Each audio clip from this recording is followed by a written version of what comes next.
Salut tous les fans de belle mécanique, bienvenue dans ce Deep Dive, spécialement concocté pour Vintage Car Chronicles, votre rendez-vous quotidien avec l'automobile de légende. Mmh. Aujourd'hui, on met les gaz pour une exploration approfondie de la Mazda MX-5, une voiture qui a su conquérir le cœur de générations entières de conducteurs.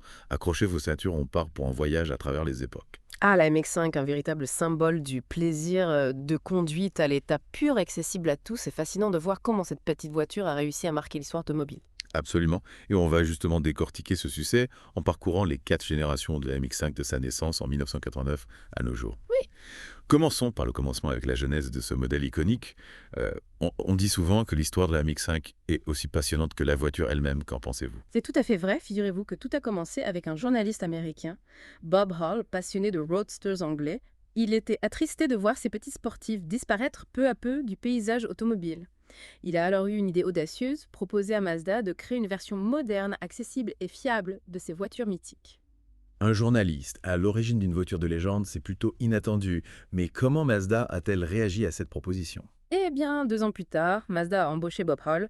Il a constitué une équipe en Californie et ils ont passé des mois à étudier et conduire toutes sortes de roadsters anglais comme italiens pour en extraire la quintessence. Ah oui. Ils ont vraiment décortiqué l'ADN de ces voitures pour comprendre ce qui les rendait si spéciales. C'est comme s'ils avaient mené une véritable enquête archéologique automobile en fouillant le passé pour façonner le futur incroyable. Exactement. Et de cette recherche passionnée est née la MX-5NA présentée au Salon de Chicago en 1989. Et là, c'est le coup de foudre immédiat. Le public est conquis par cette petite voiture simple, efficace et abordable, un véritable retour aux sources du plaisir de conduite. Et ce succès fulgurant, comment l'expliquer, était simplement la nostalgie des roadsters d'antan ou y avait-il autre chose? Il y avait bien sûr ce côté nostalgique, un retour aux valeurs simples du roadster, légèreté, maniabilité, capote, qui s'ouvre en un clin d'œil. Mais la MX-5NA a aussi su séduire par sa fiabilité et son prix accessible. Imaginez un petit moteur 1,6 litres tiré de la Mazda 323 introuvable et plein de BEP 90 ou 115 chevaux, ça peut paraître modeste aujourd'hui, mais dans une voiture aussi légère, c'était amplement suffisant pour s'amuser sur les petites routes. D'ailleurs, ce moteur a une histoire particulière, n'est-ce pas? On parle souvent de son placement spécifique dans la voiture. Tout à fait, Mazda fait le choix judicieux de placer le moteur plus en arrière dans le châssis, ce qui a permis d'obtenir une répartition des masses quasi parfaite. C'est une caractéristique que l'on retrouve généralement sur des voitures sportives beaucoup plus haut de gamme et qui a largement contribué à l'agilité et au plaisir de conduite de la MX-5. C'est un exemple parfait du soin apporté par Mazda à la conception de cette voiture. C'est fascinant de voir comment chaque détail a été pensé pour maximiser le plaisir de conduite, mais la MX-5 Anna n'était pas exempte de défauts, j'imagine. Bien sûr, comme toute voiture, certains lui reprochaient un intérieur un peu spartiate et un confort limité sur long trajet. Hmm. Mais honnêtement, ce sont des critiques mineures face au plaisir procuré par cette petite bombe sur 4 roues. Et il y a aussi cette anecdote amusante du kit BBR Turbo, disponible dès 1990, imaginez 150 chevaux. Dans cette petite MX-5, ça devait décoiffer. Oh oui, ça devait être une véritable petite fusée. Mais même sans turbo, la MX-5 NA reste une référence en matière de roadster simple et efficace.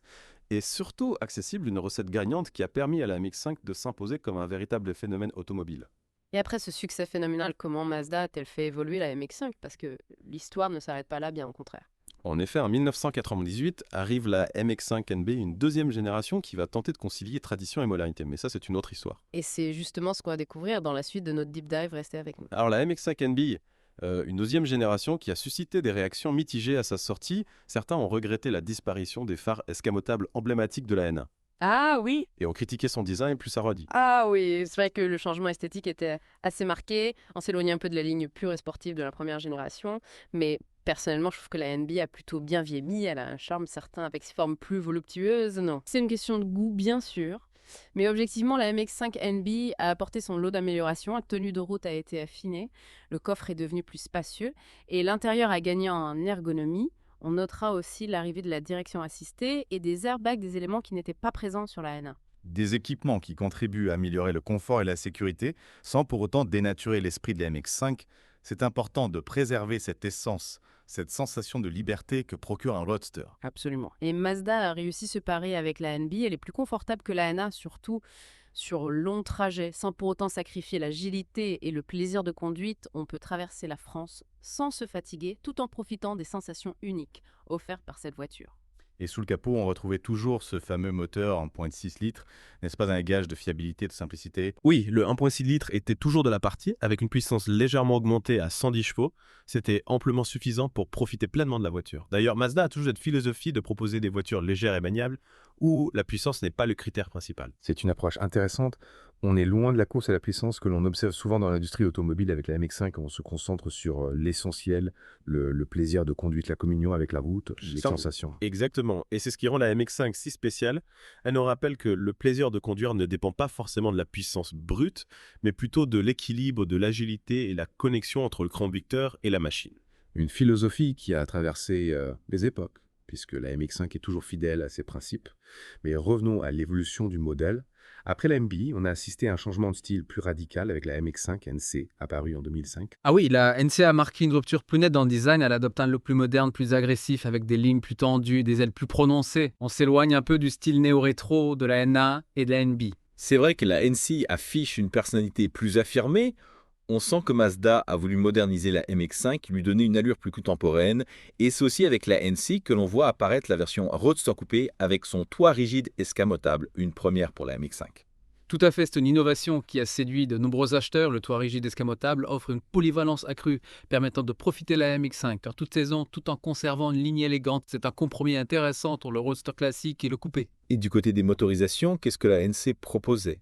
On passe à des motorisations plus modernes avec un 1,8 litres de 126 chevaux et un 2,0 litres de 160 chevaux, des moteurs plus puissants et plus coupleux que le 1,6 litres de génération précédente. Mais là encore, le 1,8 litres suffit amplement pour se faire plaisir au volant.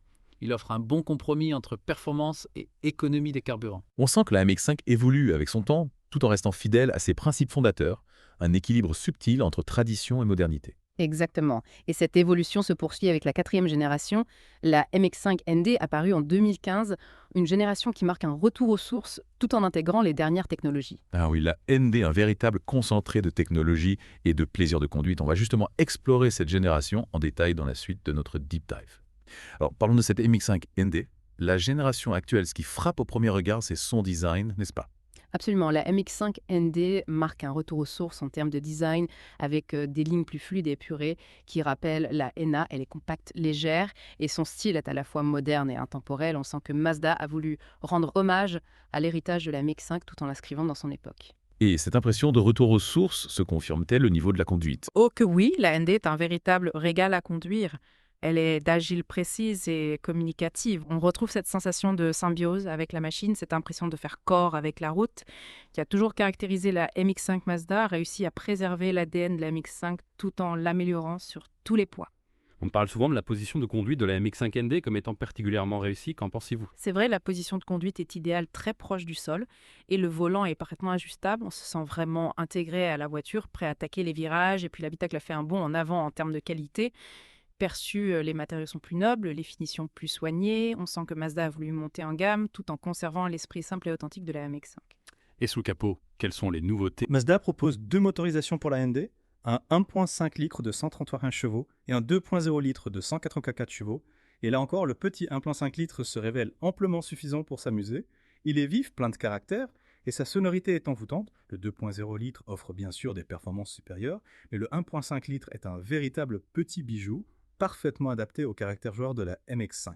Et on ne peut pas parler de la MX5 ND sans évoquer la version RF avec son toit rigide escamotable façon Targa, un véritable coup de cœur esthétique pour beaucoup. Ah oui, la RF est magnifique, ce toit rigide escamotable. Il lui donne une allure encore plus sportive, élégante, et la cinématique d'ouverture du toit est tout simplement spectaculaire.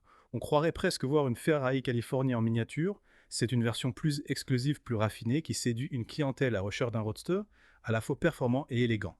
La MX5, c'est donc une saga qui traverse les époques avec brio, tout en restant fidèle à son ADN, plaisir de conduite accessible, simplicité et légèreté, et cette sensation unique de liberté que procure un roadster. Exactement, la MX5, c'est une voiture qui parle au cœur, aux émotions. Elle nous rappelle que la passion automobile n'est pas réservée à une élite, mais qu'elle est accessible à tous ceux qui aiment conduire, ressentir la route et vivre des moments intenses au volant d'une machine exceptionnelle. Et cette recette du succès semble fonctionner, puisque la MX5 est devenue le roadster le plus vendu au monde, une véritable légende vivante. Oui, une légende qui continue de s'écrire chaque jour sur les routes du monde entier, et j'espère sincèrement que Mazda continuera à produire la MX-5 encore longtemps pour le plus grand bonheur des passionnés de conduite. On espère bien aussi, voilà, qui conclut notre deep dive consacré à la Mazda MX-5. J'espère que vous avez apprécié cette plongée dans l'histoire d'une voiture mythique. Merci à vous de nous avoir suivis et à très bientôt pour de nouvelles aventures automobiles avec Vintage Car Chronicles. N'oubliez pas, c'est tous les jours votre dose de passion automobile avec Vintage Car Chronicles. À très vite.